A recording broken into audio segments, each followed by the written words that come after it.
देखो भाई, last lecture में हमने पढ़ ली थी एलिमिनेशन रिएक्शन, उसके टाइप्स पढ़ लिए थे, अल्फा बीटा गामा एलिमिनेशन पढ़ लिया था। अब नेक्स्ट टाइप की जो रिएक्शन आती है हमारे पास आती है रीअरेंजमेंट रिएक्शन। रीअरेंजमेंट रिएक्शन के अंदर क्या होता है कि हमारा जो फंक्शनल ग्रुप लगा हुआ है वो एक पोजीशन से दूसरी पोजीशन पे माइग्रेट होता है, या फिर क्या हो सकता है कार्बन चेन, पूरी कार्बन चेन कहीं पे माइग्रेट हो जाए। मतलब क्या हो सकता है कि रीअरेंजमेंट होता है, या तो फंक्शनल ग्रुप का हो सकता है या चेन ऑफ कार्बन एटम किसी कंपाउंड के अंदर प्रेजेंट हो उसके अंदर, और एक नए प्रोडक्ट की फॉर्मेशन होती है। For example CH3 CH2 CH2 CH2Br। नाम क्या है इसका? 1 ब्रोमो ब्यूटेन। अब इसे हीट करना है AlCl3 की प्रेजेंस में एट 573 केल्विन। अगर आप इसे हीट करोगे तो क्या आएगा, ब्रोमीन फर्स्ट पोजीशन से जुड़ के सेकंड पोजीशन के ऊपर आ जाएगा। CH3 CH2 CH2 CH3Br। इसे बोलते हैं, ये क्या बनेगा भाई, 2 ब्रोमो ब्यूटेन। क्या हुआ, फंक्शनल ग्रुप फर्स्ट पोजीशन से सेकंड पोजीशन के ऊपर फंक्शनल ग्रुप था वो माइग्रेट हो गया। तो क्या हुआ है, मतलब पूरी की पूरी कार्बन चेन वही रही है, सिर्फ फंक्शनल ग्रुप भी वही था, और सिर्फ क्या हुआ है एक पोजीशन से दूसरी पोजीशन के ऊपर चला गया। तो इस टाइप्स की रिएक्शंस को क्या बोलते हो आप, रीअरेंजमेंट रिएक्शन, और एक नए प्रोडक्ट की इसके अंदर फॉर्मेशन हो गई।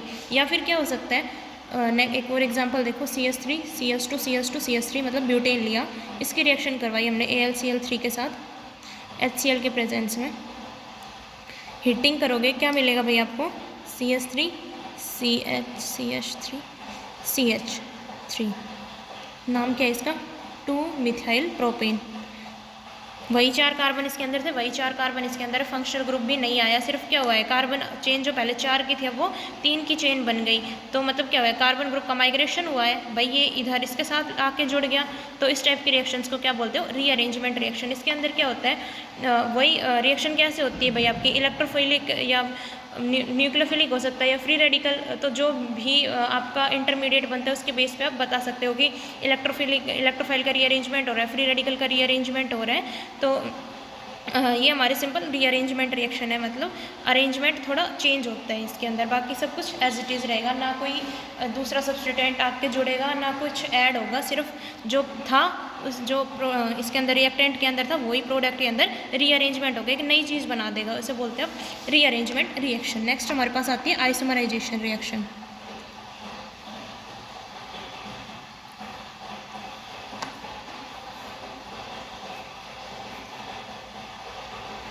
क्या होती है भाई आइसोमराइजेशन रिएक्शन, आइसोमर्स क्या होते हैं, वही सिंपल जिनका क्या हो, structure formula molecular formula same हो और स्ट्रक्चर फार्मूला डिफरेंट हो, उन्हें क्या बोलते हैं आइसोमर। तो ऐसी रिएक्शन जिसके अंदर हमारा जो कंपाउंड है वो किसी एक पर्टिकुलर आइसोमर की फॉर्म में था और किसी दूसरे आइसोमर के अंदर चेंज हो गया। क्या होता है कि one isomer changes into second isomer, changes to second isomer.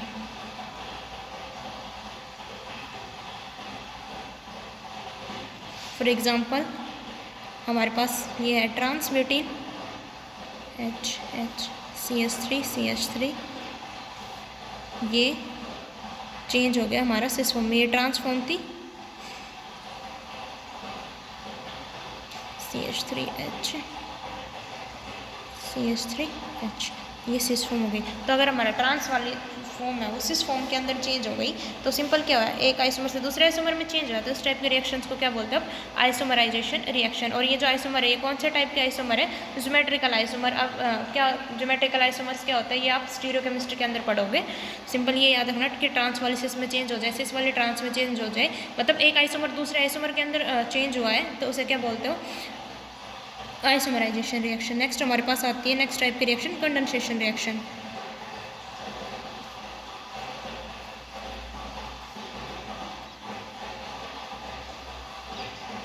Condensation reaction जिसके अंदर दो कंपाउंड आपके सेम भी हो सकते हैं और अलग भी हो सकते हैं, दोनों आपस में जुड़ते हैं, मतलब दोनों आपस में कंबाइन होते हैं और साथ में एक कुछ ना कुछ कोई सिंपल मॉलिक्यूलर लाइक अमोनिया हो गया, वाटर, वो आपका बाहर निकलता है। इस टाइप के रिएक्शन उसका एलिमिनेशन होता है और एलिमिनेशन हो भी सकता है नहीं भी हो सकता। सिंपल दो कंपाउंड ऐड होते हैं, वो सेम भी हो सकते हैं और डिफरेंट भी हो सकते हैं। और क्या होता है कुछ एलिमिनेट भी हो सकता है सिंपल मॉलिक्यूल, जैसे एलिमिनेशन रिएक्शन के अंदर वाटर अमोनिया टाइप के मॉलिक्यूल एलिमिनेट हो रहे थे, तो इसके अंदर एलिमिनेट हो भी सकते हैं और नहीं भी हो सकते हैं। तो लेकिन जिसमें दो रिएक्टेंट हो एक तरीके से और एक सिंगल प्रोडक्ट बनाए, उस टाइप के रिएक्शंस को क्या बोलते हैं अब? Condensation reaction. For example CH3 C double bond O H plus CH3 CHO। Aldol condensation पढ़ते हो, रिएक्शंस के पीछे लिखा है एल्डोल कंडेंसेशन, मतलब कंडेंसेशन है डाइल्यूट NaOH की प्रेजेंस में रिएक्शन होती है, क्या बनता है आपके पास? एल्डोल की formation CH3 CHOH CH2 CHO, मतलब दोनों आपस में कंडेंस हो गए। अब देखो तो इस टाइप के रिएक्शंस को क्या बोलते हैं? Condensation reaction. तो द रिएक्शन इन्वेस्ट टू और मोर मॉलिक्यूल्स ऑफ सेम और different reactants combine to form a product with or without elimination of simple molecules such as water, alcohol, etc. तो इस टाइप के रिएक्शंस को क्या बोलते हैं? Condensation reaction. नेक्स्ट हमारे पास लास्ट टाइप का रिएक्शन आता है molecular reaction. Molecular reaction, molecular reaction जिसके अंदर क्या होता है? हमारे सिंपल कोवेलेंट बॉन्ड्स का रीऑर्गेनाइजेशन होता है। क्या होता है भाई? Reorganization of covalent bonds.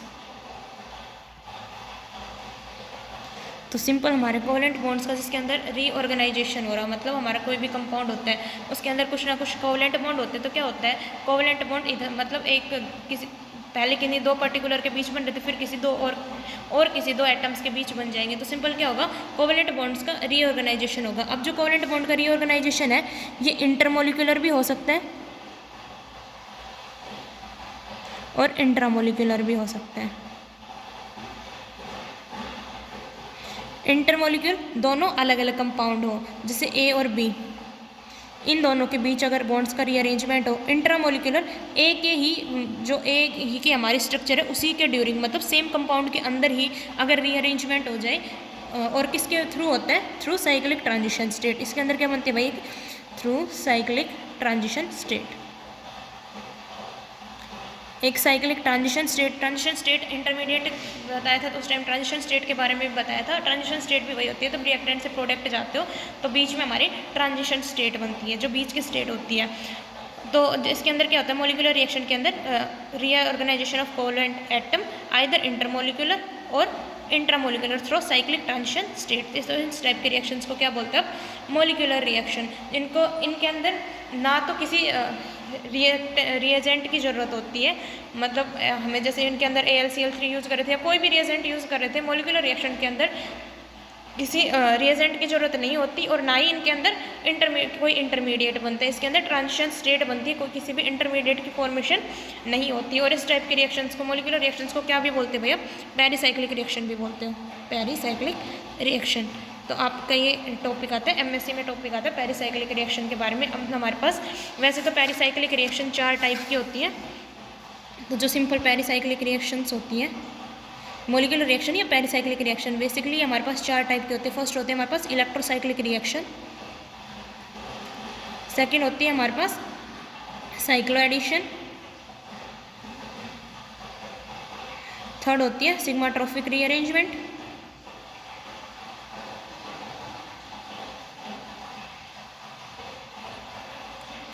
और फोर्थ होती है हमारे पास ग्रुप ट्रांसफर रिएक्शन।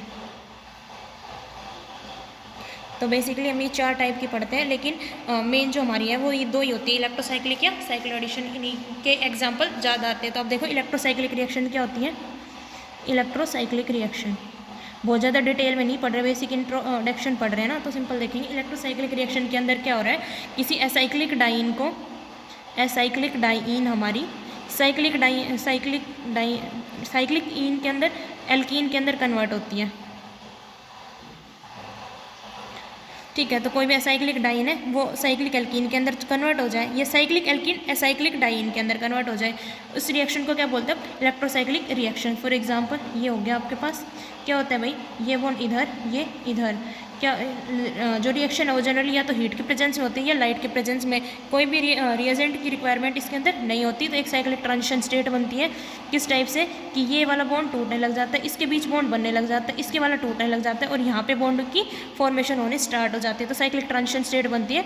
फर्दर ये आपका कंपाउंड बनता है। तो ये एसाइक्लिक ये थी 1,3 डाइईन थी, एसाइक्लिक कंपाउंड था, साइक्लिक एल्कीन के अंदर चेंज हो गया। तो जो आपकी ब्यूटा 1,3 डाइईन है वो साइक्लोब्यूटीन के अंदर चेंज हो गई, मतलब एसाइक्लिक डाइईन साइक्लिक एल्कीन के अंदर चेंज हो जाती है। ये होती है आपकी इलेक्ट्रोसाइक्लिक रिएक्शन। सेकंड हमारे पास आती है cycloaddition reaction.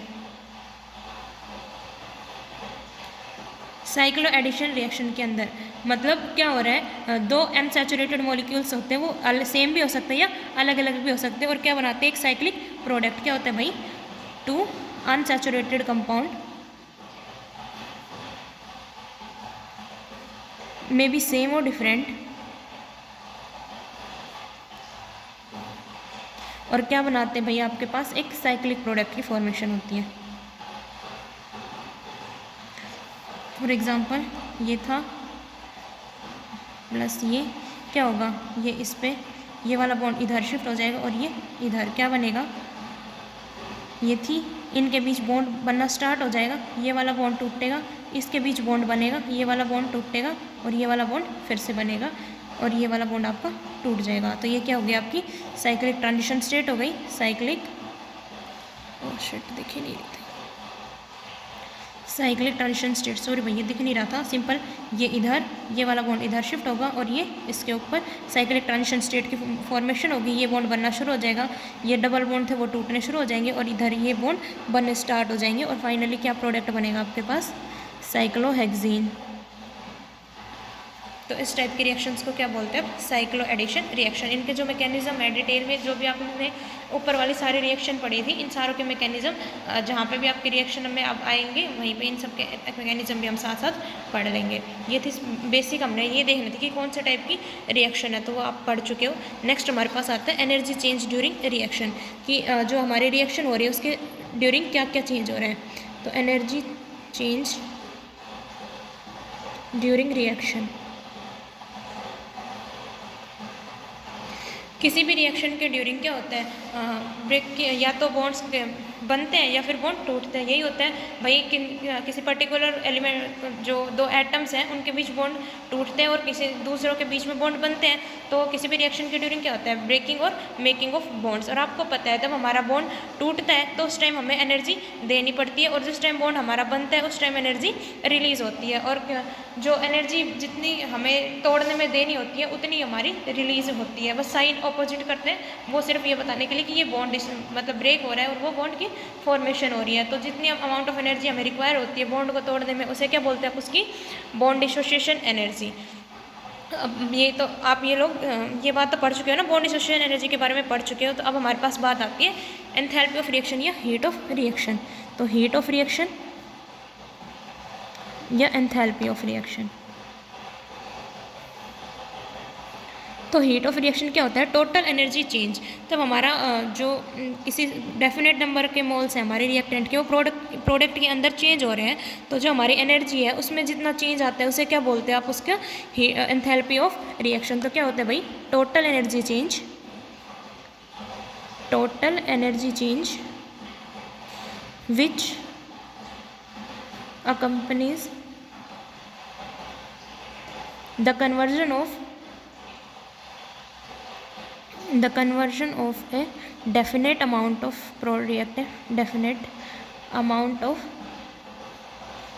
reactant into product। मतलब कोई फिक्स अमाउंट है हमारे रिएक्टेंट का, उसको प्रोडक्ट में चेंज करने के लिए हमारे पास कितनी हीट या कितनी हीट की रिक्वायरमेंट होती है, कितना टोटल एनर्जी चेंज होता है, उसे क्या बोलते हैं आप, उसकी हीट ऑफ रिएक्शन या फिर कह सकते हो एंथैल्पी ऑफ रिएक्शन। मान लो हमारे पास एग्जांपल से समझने के लिए AB + CD ये थे, इन्होंने मिलके क्या बनाया, A और C + B और D। तो A और B के बीच बॉन्ड टूट गया, C और D के बीच का बॉन्ड टूट गया, A और C के बीच की बॉन्ड फॉर्मेशन हो गई, B और D के बीच की बॉन्ड की फॉर्मेशन हो गई। ठीक है, मान लो इनकी बॉन्ड डिसोसिएशन एनर्जी थी x1, इसकी x2, इसकी x3, इसकी x4। आपको पता है बॉन्ड डिसोसिएशन एनर्जी और बॉन्ड एनर्जी दोनों एक दूसरे के अपोजिट होती है। जितनी इसने तोड़ने में लगेगी उसे उतना ही अमाउंट हमारे पास उसे बनाने में लगता है। ठीक है, तब आपको दिख रहा है कि x1, x2, x3, x4 सारों की क्या हो गई, बॉन्ड डिसोसिएशन एनर्जी। तो अब आपको इसके अंदर एंथैल्पी ऑफ रिएक्शन निकालनी है, तो कैसे निकालोगे, जितनी हमारी इन दोनों की तोड़ने में लगी उसमें से क्या माइनस करना है, इन दोनों का सम। तो इसके लिए अगर एनर्जी निकालोगे तो कैसे निकालोगे भाई, क्या करना है, आपने जो रिएक्टेंट है मतलब जो बॉन्ड डिसोसिएशन एनर्जी इनको तोड़ने में लगी या फिर रिएक्टेंट साइड जितनी है वो कितनी हुई x1 + x2, तो इन बॉन्ड को तोड़ने में टोटल एनर्जी लगी x1 + x2 और बॉन्ड फॉर्मेशन में कितनी लगी x3 + x4। तो जो हमारी हीट ऑफ रिएक्शन या एंथैल्पी ऑफ रिएक्शन है वो क्या हो जाएगी x1 + x2 minus x3 + x4। ठीक है, अब देखो अगर हमारे पास इसकी वैल्यू ज़्यादा है इसकी कम है तो डेल्टा H कैसा आएगा, पॉजिटिव। भाई इसकी वैल्यू ज़्यादा है और इसकी वैल्यू कम है, मतलब जो हमारे बॉन्ड टूट रहे थे उस टाइम एनर्जी ज़्यादा है और जब अगर बॉन्ड बन रहे हैं उस टाइम एनर्जी कम है। तो मतलब क्या हो रहा है, ओवरऑल कंजप्शन ऑफ एनर्जी है, मतलब हमें देनी ज़्यादा पड़ेगी और हमारी निकल कम रही है। तो ओवरऑल क्या होगा, अगर ओवरऑल बात की जाए तो क्या हो रहा है, एनर्जी कंजप्शन हो रहा है और इस टाइम जो डेल्टा और जिस रिएक्शन के ड्यूरिंग हमें एनर्जी देनी पड़ती है उन रिएक्शंस को क्या बोलते हो, एंडोथर्मिक।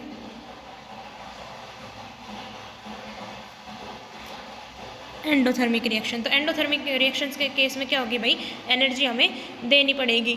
ठीक है, और जो डेल्टा H है उसकी वैल्यू कितनी होगी, पॉजिटिव। लेकिन अगर उल्टा हो जाए तो क्या हो, हमारे पास x1 + x2 छोटा हो और x3 + x4 कैसा हो, ज़्यादा हो, तो क्या होगी, डेल्टा H नेगेटिव होगी।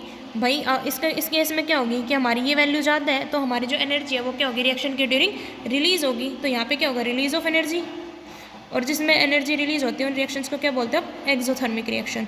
और एक्सोथर्मिक रिएक्शन के अंदर क्या होती है, डेल्टा H की वैल्यू नेगेटिव। तो आपसे पूछा जाए एंडोथर्मिक रिएक्शन, जिन रिएक्शन में क्या होती है, एनर्जी हमें देनी पड़ती है और जिन रिएक्शन में एनर्जी रिलीज होती है वो होती है हमारे पास एक्सोथर्मिक रिएक्शन। तो आपसे एंथैल्पी ऑफ रिएक्शन या हीट ऑफ रिएक्शन के बारे में पूछा जाए तो बता दोगे।